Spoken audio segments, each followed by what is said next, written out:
Minet chéri, tu as encore jeté une pelure de châtaigne dans la cheminée. Non, maman. Si, ma fille. Et sitôt ma mère brandissait au bout des pincettes sous mon nez le corps du délit.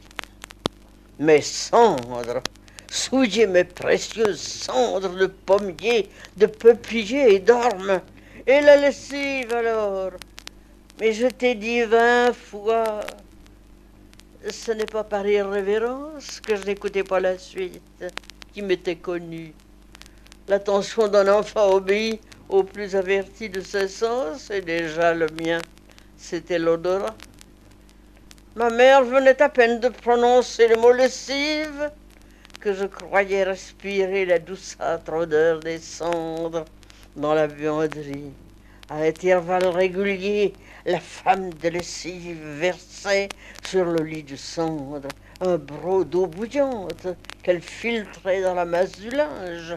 L'air obscurci et bleu de vapeur roulait par nuées distinctes, voilait la grande chaudière ronde, son tuyau qui perçait le plafond.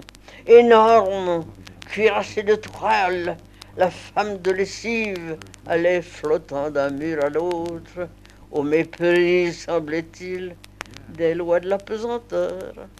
Une liasse de racines d'iris, blanches comme des ossements, pendait à un clou. Lisse et fumante, la couche de cendre retenait quelques brésillons noirs, et je les extrayais en m'échaudant les doigts. T'avais qu'à ne pas y toucher, ma petite servante, me disait la femme de lessive, car les plus doux n'ont qu'une nourrice, qu'une domestique, qu'une mère puisse donner dans mon pays à l'enfant qu'elles ont vu naître.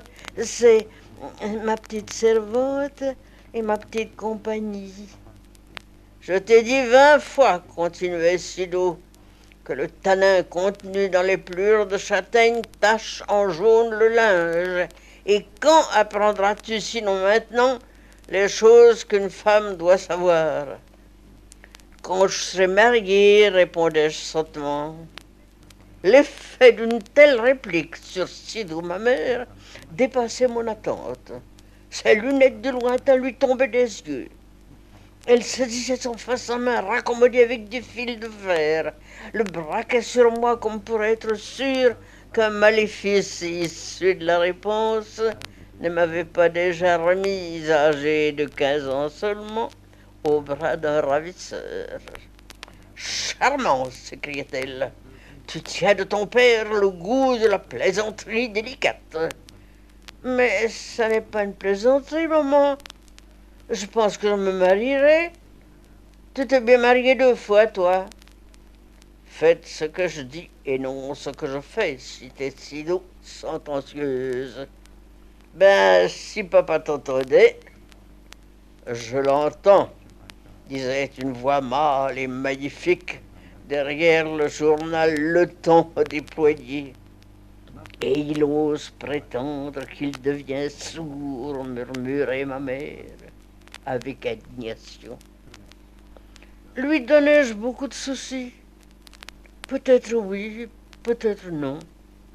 Elle comptait sur moi, me prenait au sérieux, pourvu qu'il ne s'agit pas de notions pratiques et d'usages ménagers. J'écoutais, je retenais tout ce qu'elle m'enseignait. Je n'en ai rien oublié encore. Mais si je savais tailler dans un radis une rose, et si je n'avais pas ma pareille pour façonner une flûte avec un brin d'herbe, et changer en or un vieux décime, écumer à mon profit la mousse rose qui monte des fraises et des groseilles sur la bassine à confiture. Par contre, je laissais brûler le beurre, et je cousais plus mal qu'un soldat. Et en train d'essuyer la glace de ma cheminée, je m'arrêtais pour lire debout un livre ouvert sur la tablette. Et s'il n'y avait que la lessive, continuait Sido, mais la cendre pour les pommes de terre, tu sais pourtant qu'elle exige une pureté absolue.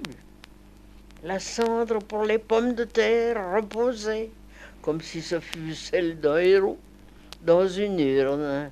Par urne, j'entends un chaudron de fonte noire, à 3 pieds, assez haut et divergent, coiffé d'un couvercle bombé qui n'avait qu'une oreille. Vu de loin et dans l'ombre, on pensait: quel est cet étrange animal? Son contenu de cendre fine, blanchissante, tamisée, inhumait douillettement quelques grosses pommes de terre non pelées. Puis on plantait le tout en pleine braise capitonnée de cendre, cuites sans eau, sans vapeur, les pommes de terre farinées à merveille. Il n'y fallait plus que le beurre frais sur l'assiette et une pincée de sel.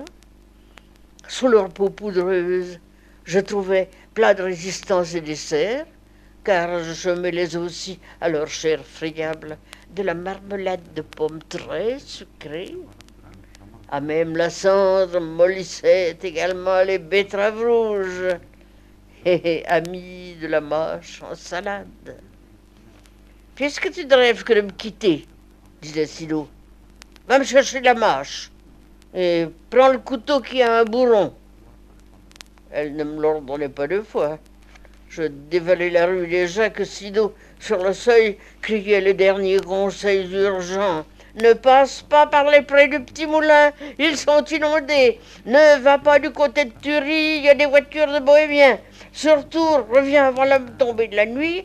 Ne mange pas les prunelles sur les haies, ne mange pas les sinelles, ne mets pas à même tes poches la salade pleine de terre.